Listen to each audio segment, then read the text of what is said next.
kalau dilihat dari kata kata rest sendiri, waktu saya lihat kayaknya kok, apa, milih topik tuh rest gitu. Rest itu, kan orang semua udah tahu gitu ya, rest itu istirahat.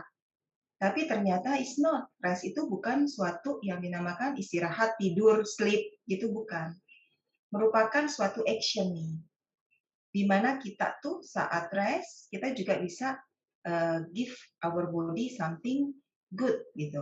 Seperti mungkin waktu, rest kita bisa dengerin musik, atau waktu rest kita juga bisa melakukan sesuatu misalkan stretching.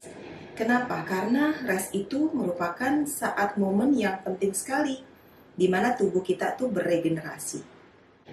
Kita di setiap usia kita akan selalu bertambah, benar nggak? Usia kita makin usia gitu ya, regenerasi faktor pun akan lebih rendah atau berkurang. Nah, kita kepengen juga kan di saat tubuh kita juga usia kita bertambah, tapi regenerationnya kita punya itu juga sanggup atau mampu memenuhi kebutuhan di dalam tubuh kita sendiri. Lagi topik ini sangat membuka saya saat kita tuh melakukan trekking ya. Di situ saat trekking wah kita fun gitu. Namun setelah trekkingnya the next day ada yang nggak bisa jongkok katanya. Terus ada juga yang ibaratnya tuh kakinya gitu karena nahan. Kalau saya waktu itu yang saya rasakan lebih ke paha saya sih, karena saya kan banyak gitu ya turunnya gitu, mungkin nahan badan saya. Jadi di saat itu saya lihat, oh, oke, berarti nih setiap orang yang trekking mungkin mengalami masalah yang sama dengan saya. Padahal saat itu saya juga udah mengingatkan teman-teman semua yang ikut trekking, jangan lupa ya nanti stretching, jangan lupa ya nanti pakai alat membantu recovery. Tapi tetap tubuh ternyata juga mempunyai limitation. Nah itu dari situlah berasal mula kalau bagus juga nih kalau sharing tips-tipsnya untuk recovery itu apa aja, rest itu apa yang dibutuhkan ya. Dan sekarang ini kan mungkin yang nggak kemana-mana suka beberes ya. Beberes dalam arti kata mungkin pindah-pindahin furniture, bener nggak? Dan mungkin juga ada yang gardening gitu ya.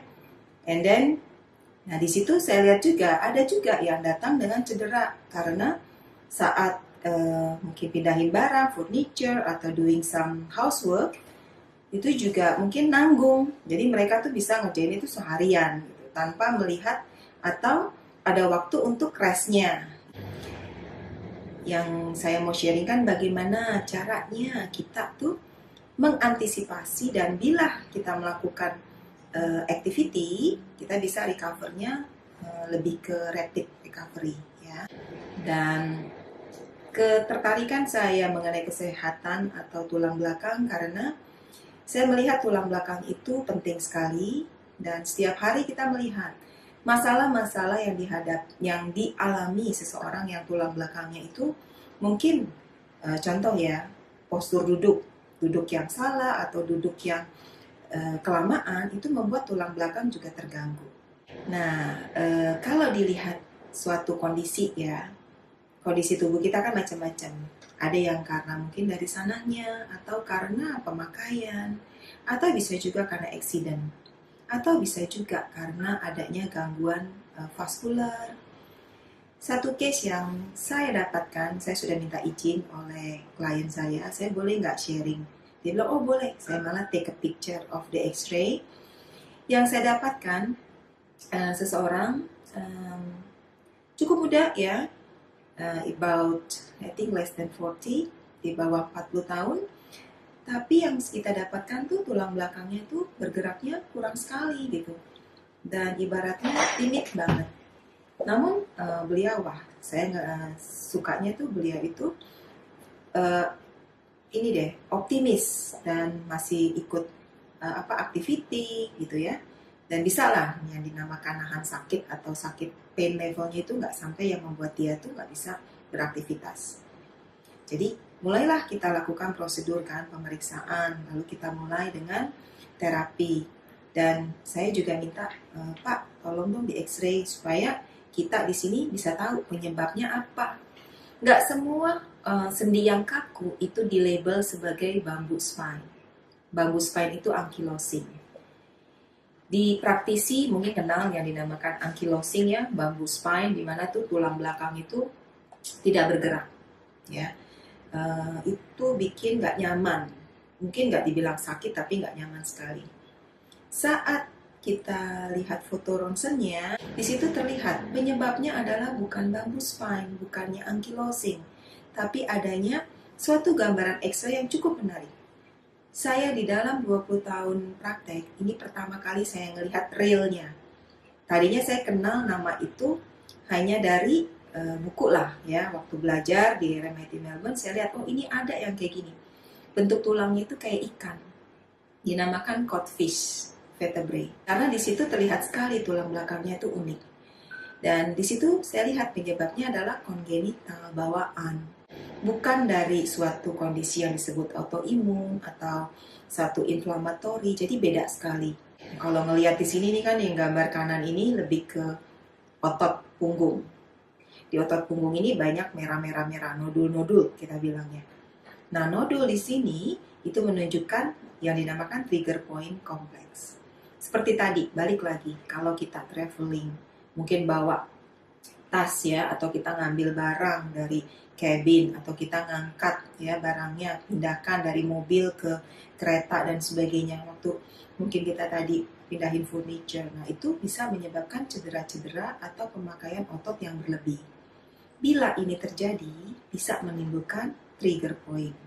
Nah, gejala trigger point itu apa aja sih? Dia bisa nyeri dulu atau pegel dulu, tapi lama-lama diistirahatkan atau dikasih something soothing, dia nggak hilang gitu.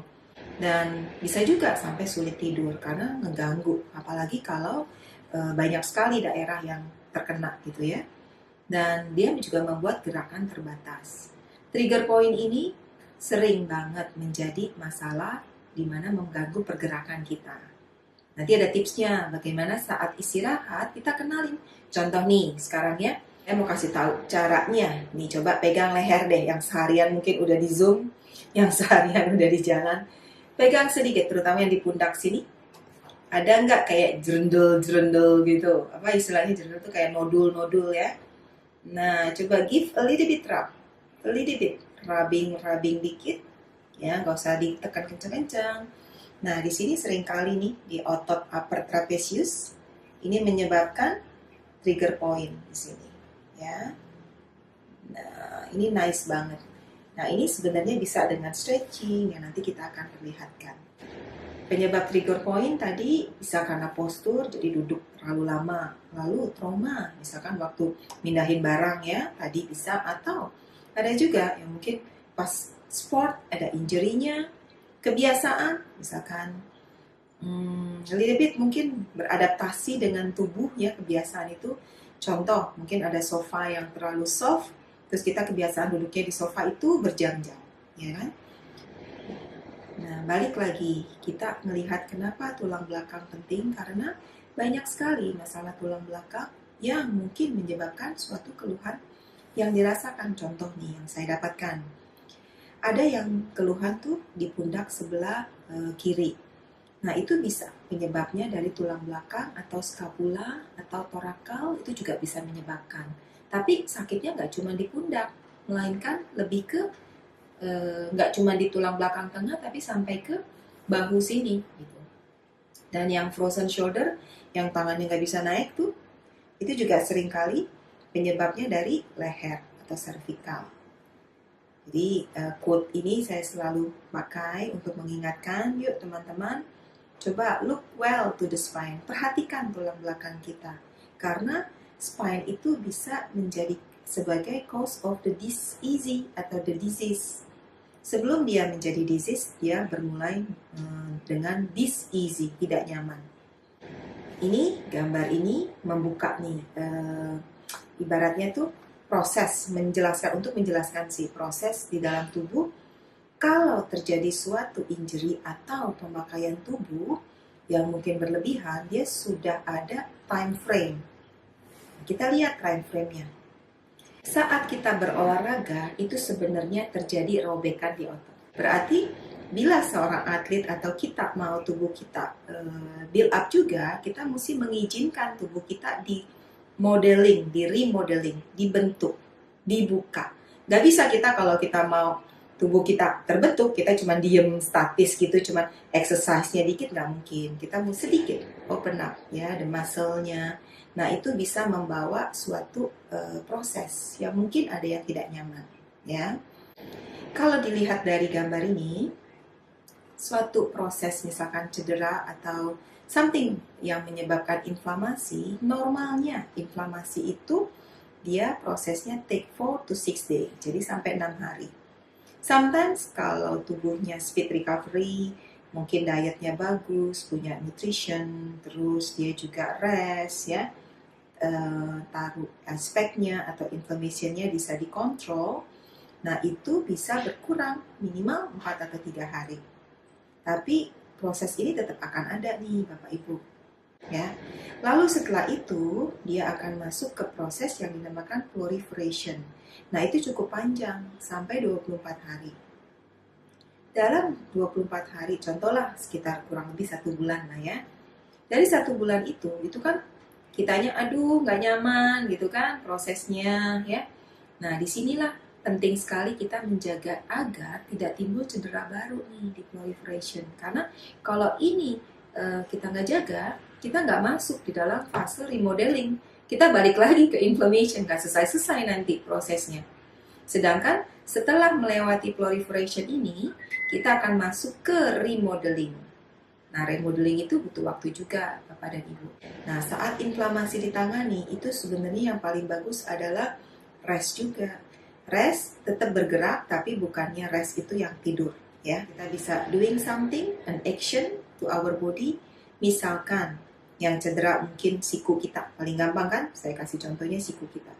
Kita bisa waktu kita rest, kita istirahatkan, kita nggak pakai, tapi tetap kita bawa dia untuk bergerak sebisanya. Lalu kita juga kasih semacam anti-inflammation cream atau oil yang bisa digunakan untuk membantu recovery daripada bagian tubuh kita. Ini satu lagi bagian mengenai wound healing.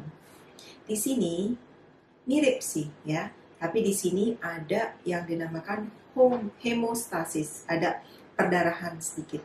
Kalau ada perdarahan, dia akan terjadi proses yang sedikit berbeda dari yang proses tadi. Karena adanya faktor luka ya, jadi bisa terbentuk yang dinamakan scab di sini, kayak jaringan. Ya, dan terjadi juga nih proliferatifnya di sini. Dan terakhir baru remodeling. Kalau kita tahu waktu yang dibutuhkan dalam menunggu waktu itu, kita nggak cuma nunggu nanti tubuh sembuh sendiri, nggak juga. Kita bisa melakukan banyak hal saat tubuh kita remodeling. Kita bisa melakukan something untuk support tubuh kita. Ini yang kita mau lihat apa saja yang bisa kita lakukan ya. Pertama tentunya yang paling gampang deh, ada nutrisi dan suplemen. Benar nggak? Kalau kita sudah biasa mungkin take our supplement, misalkan fish oil, nah itu bisa kalau saat kita lagi rest, kita lagi butuh, kita bisa kok double up dulu. Nggak usah lama-lama, maksudnya double up-nya itu mungkin 1 minggu atau 3 hari saat tubuh membutuhkan. Sering saya sarankan ke klien, Bu, biasa kan minum fish oil, biasa kan minum ini, coba di double up dulu, 3-4 days, supaya tubuhnya ada speed recovery. Karena mungkin yang dibutuhkan oleh tubuh saat dalam maintenance itu beda saat mereka butuh untuk recovery, ya. Jadi pentingkan nutrisi dan suplemen. Waktu kita beristirahat, kita juga pastikan postur tidur kita. Di sini ada gambar di mana pemakaian bantal itu sangat penting.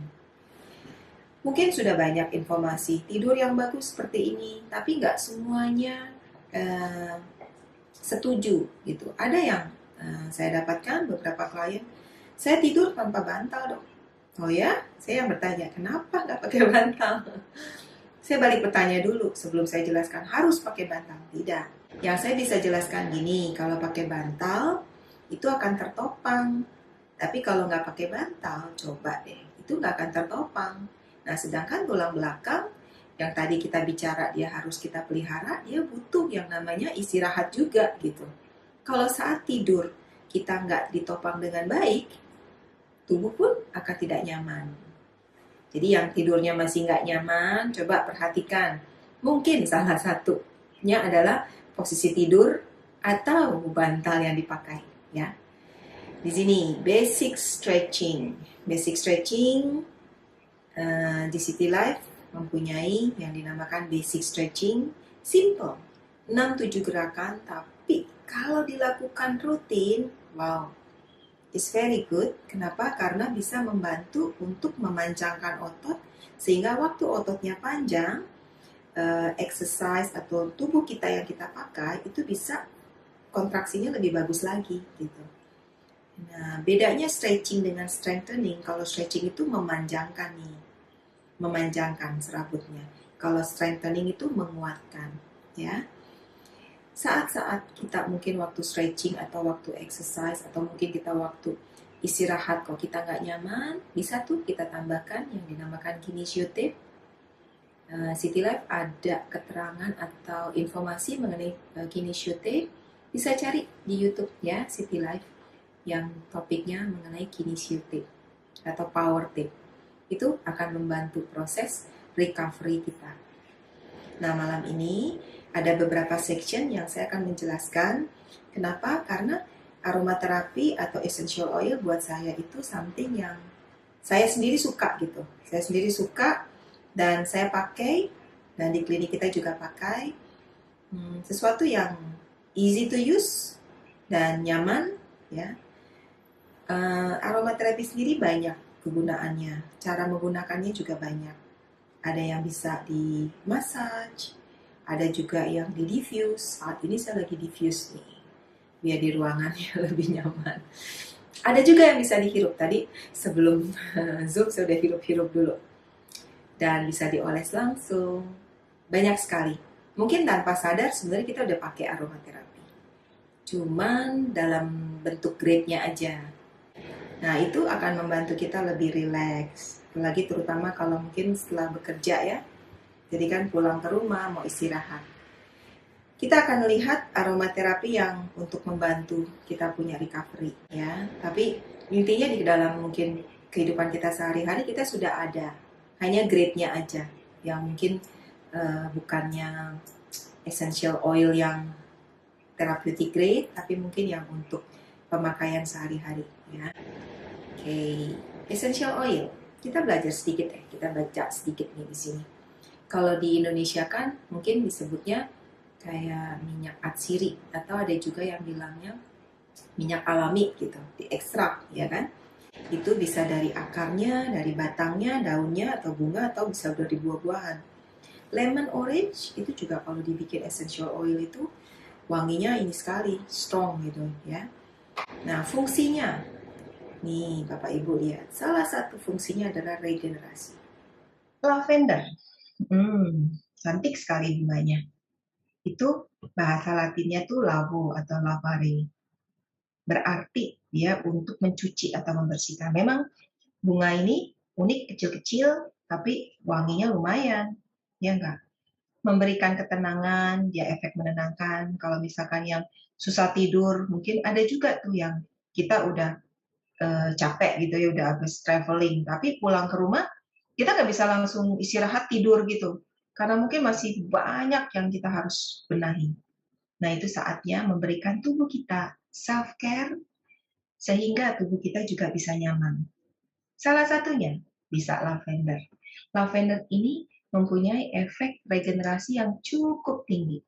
Dan winter grip, kalau kita kan di klinik memakai banyak sekali yang dinamakan anti-inflamasi cream, terus ada yang topikal, tapi kita pakai yang topikal ya. Saya selalu liatin, kontennya apa?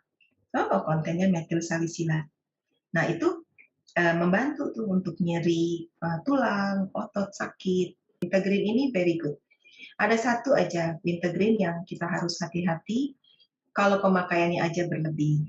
Dia nggak boleh terlalu banyak juga ya. Tetap pemakaian oil itu juga harus dikondisikan. Kenapa? Kalau memangnya ragu-ragu boleh konsultasi. Eukaliptus mungkin nggak asing ya, eukaliptus daunnya Eukaliptus lain ya dengan minyak kayu putih, beda ya. Meskipun mungkin rumpunnya sama, tapi dua yang berbeda. Nah, di sini eukaliptus sering sekali dipakai untuk membantu rheumatoid, osteoartritis. Banyak sekali produk-produk eukaliptus. Peppermint. This is one of my favorite too. Kenapa? Karena bunyi rasanya tuh kayak jreng gitu loh. Kalau lagi ngantuk-ngantuk pakai peppermint langsung. Kalau lagi haci-haci, peppermint langsung deh. Nah, peppermint juga mengurangi rasa nyeri pada persendian. Copaiba, nggak semuanya tuh dari tumbuh-tumbuhan ya. Ada juga yang dari getah seperti ini. Nih, copaiba mengandung antiinflamasi yang luar biasa. Ini bisa juga mengurangi radang, inflamasi itu radang. Oke, frankincense. Frankincense ini very good, nggak cuma untuk tubuh kita kekebalan, tapi nggak cuma hanya untuk membantu untuk tulang belakang atau osteoartritis, tapi dia juga untuk wajah nih. Wajah ya, untuk flek-flek katanya, itu juga membantu. Nah, terapi fisik yang dimaksud di sini, kalau misalkan tadi ya, setelah 5 hari inflamasinya nggak sembuh-sembuh, nggak hilang-hilang, ya well, saat kita recovery, rest itu, kita juga mungkin butuh. Jangan nunggu 5 hari sih. Hari ketiga nggak nyaman, langsung deh gitu, cek apakah butuh terapi atau tidak. Terapi fisik ini bisa berupa massage, bisa berupa ultrasound, penggunaan alat-alat fisioterapi, bisa juga di kinesio, ya macam-macam bentuknya. Kalau di City Life selain ada chiropractic, selain ada fisio dan kinesio, kita juga ada Rendrop. Rendrop teknik ini diperkenalkan pertama kali oleh Bapak Gary Young. Nah, beliau melihat tulang belakang penting gitu. Jadi dinamakan di sini Rendrop teknik, seperti tetesan air gitu ya. Nah, oil-oil yang dipakai merupakan suatu kayak kumpulan gitu ya. Dan tekniknya yang saya mau sharingkan mengenai tekniknya. Saya di chiropractic sudah 21 tahun, jadi saya melihat, tulang belakang itu ternyata bisa loh dibentuk, bisa loh dia nyaman. Tapi caranya gimana gitu. Nah, di sini ada di dalam tekniknya si Rendop ada yang dinamakan spinal application. Jadi tulang belakang yang memang fokusnya. Tulang belakang dilihat dari dari sakral nih, dari bawah ke lumbal, lalu ke torakal, ya sampai ke vertikal di atas, bahkan sampai di atas yang dinamakan oksipital. Nah, ini gerakan ini itu dibagi untuk tulang belakang. Ada gerakannya, ya. Ada tekniknya, cukup menarik.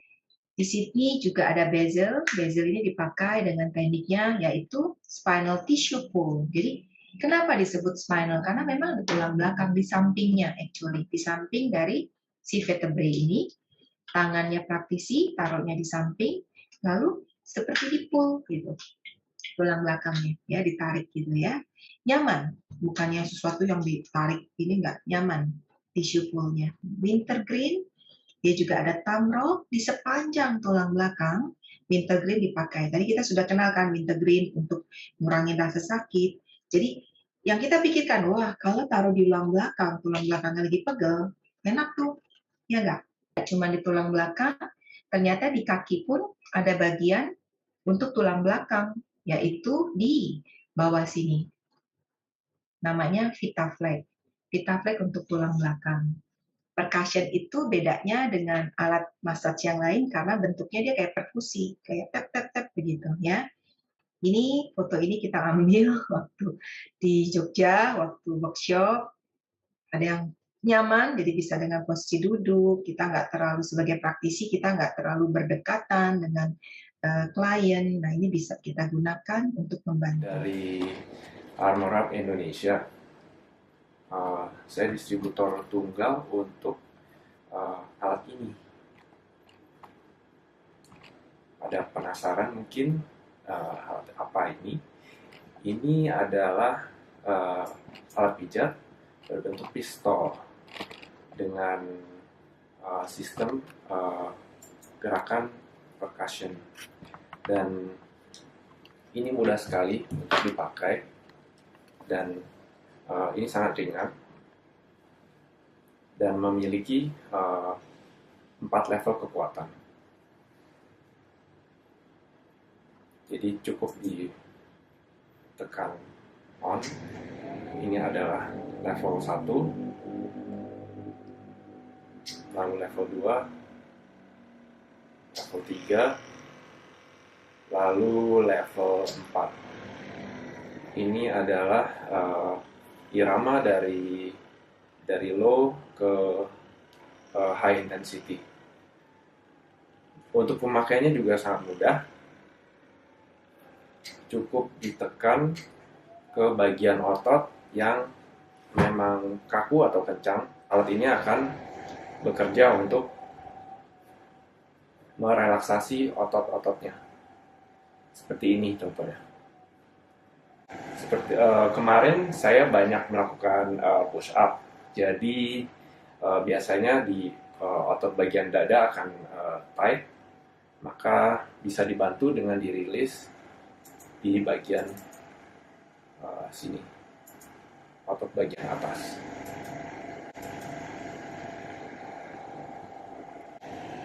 Di relaksasi bagian forearm-nya seperti ini. Lalu jalan saja, fokuskan pada bagian otot.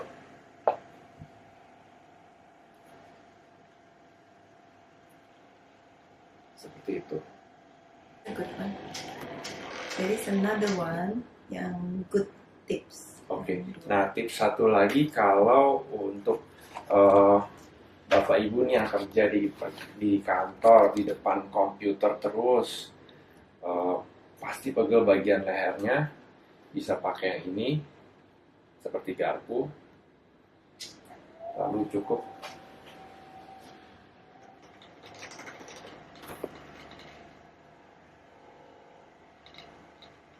tekan di sini.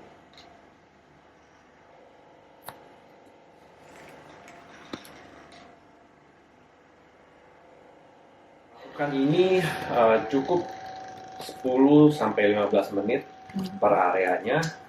Nanti ototnya akan lebih rileks dan akan lebih enak. Terutama untuk besoknya mengurangi rasa sakit, yaitu delay onset muscle soreness yang biasanya para atlet pakai. Lihat Bapak Ibu, itu yang dinamakan pro. Jadi ini kekuatannya jauh lebih besar.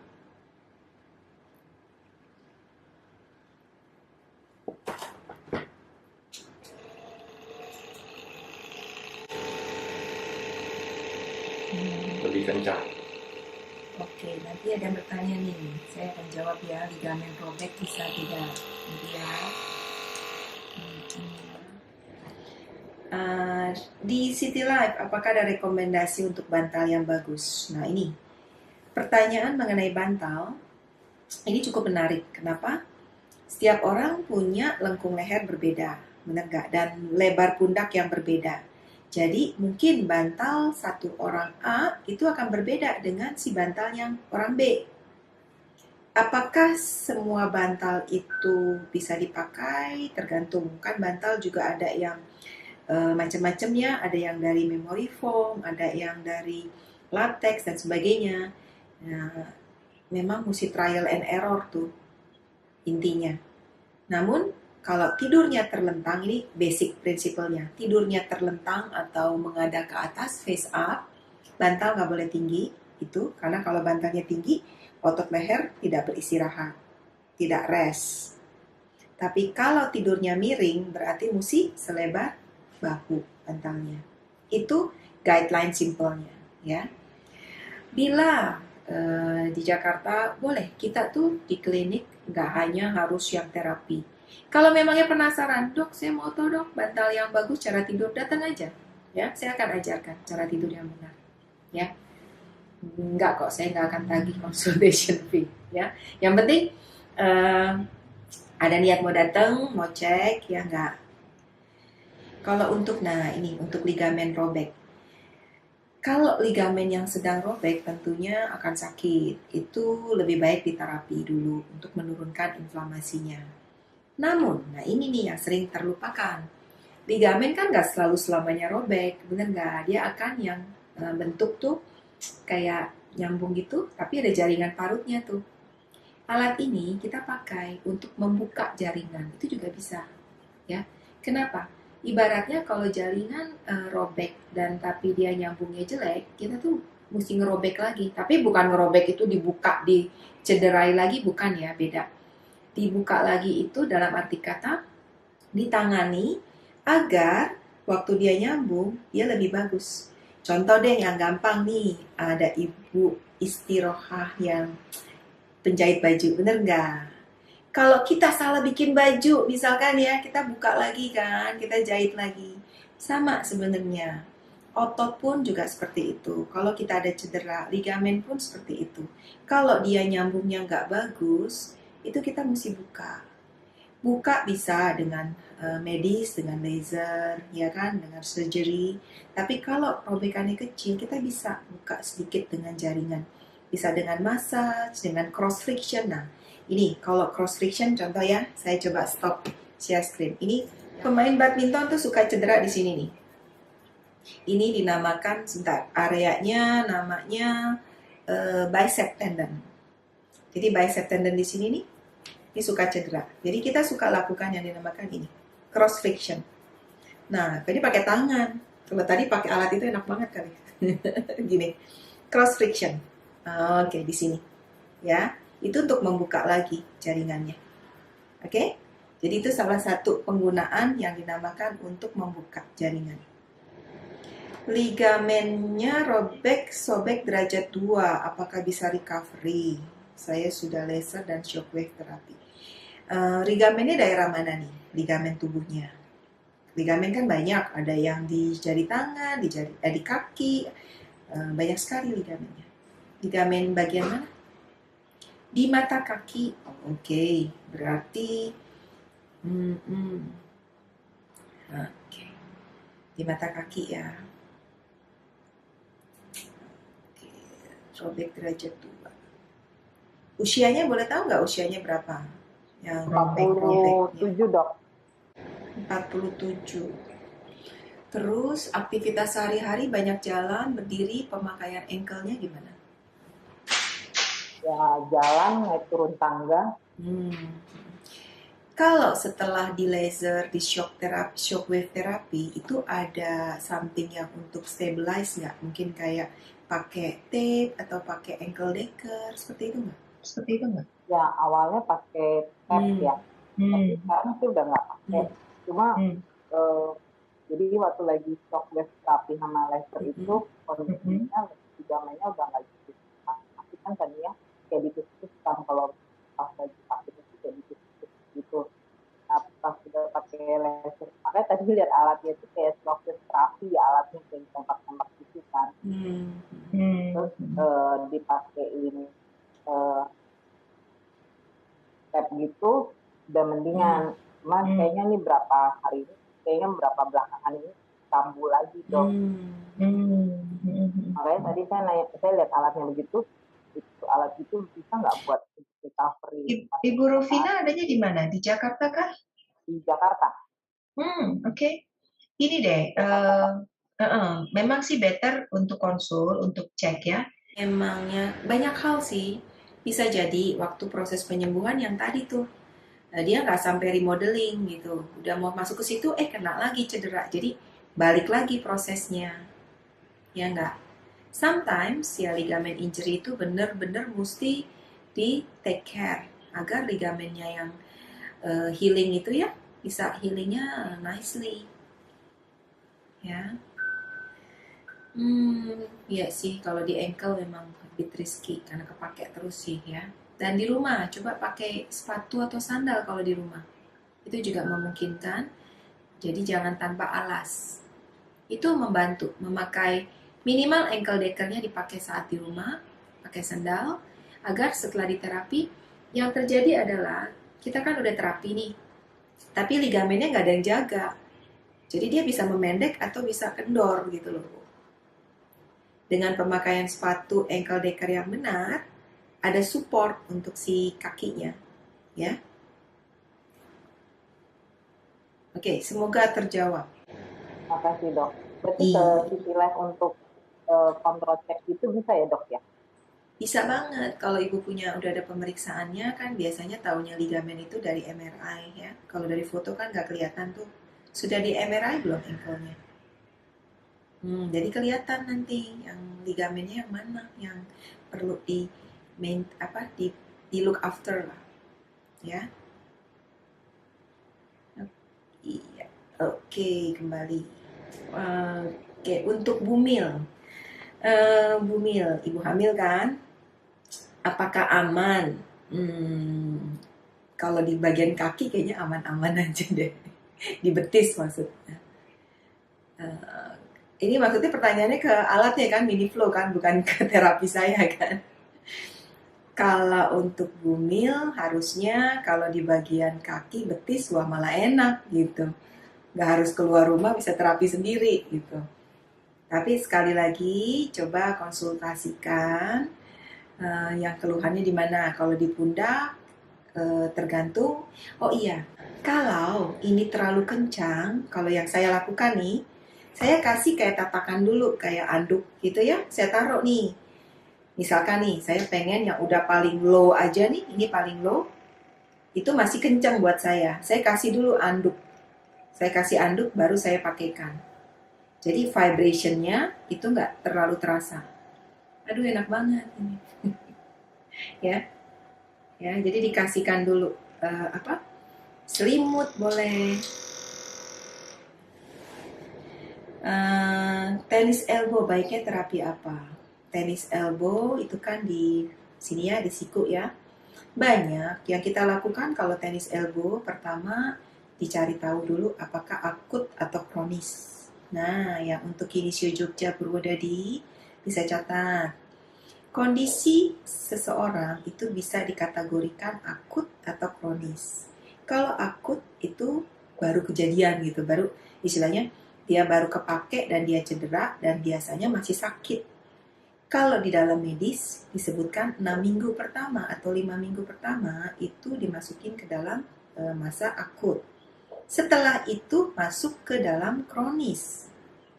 Yang trikinya itu yang ibaratnya tuh variasi. Ada yang dinamakan akut exacerbation. Dia mungkin pernah kena tenis elbow sebelumnya, sudah sembuh, terus dia main lagi dan kena cedera lagi. Itu dimasukkan ke dalam akut tapi eksaserbasi. Sehingga kita menanganinya apa? Menanganinya tetap ke akut karena kesakitnya, ya. Terapinya untuk tenis elbow banyak, bisa dengan soft tissue, bisa dengan ultrasound. Ini mungkin bisa, tapi Miniflow lebih untuk meningkatkan blood flow, circulation, sama meningkatkan kakunya. Mungkin yang kronis flow akan bagus, ya.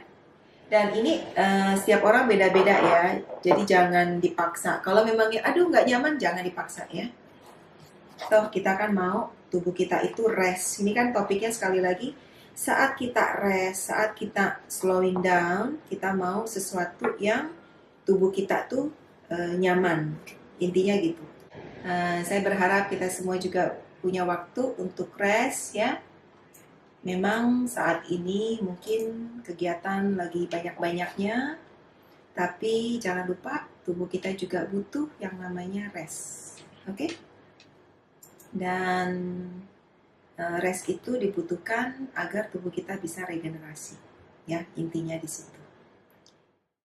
Oke, sekian dari saya, dari City Life. Dan selamat bertemu kembali di lain waktu, di acara berikutnya. Ya, terima kasih yang sudah join. Selamat malam semuanya.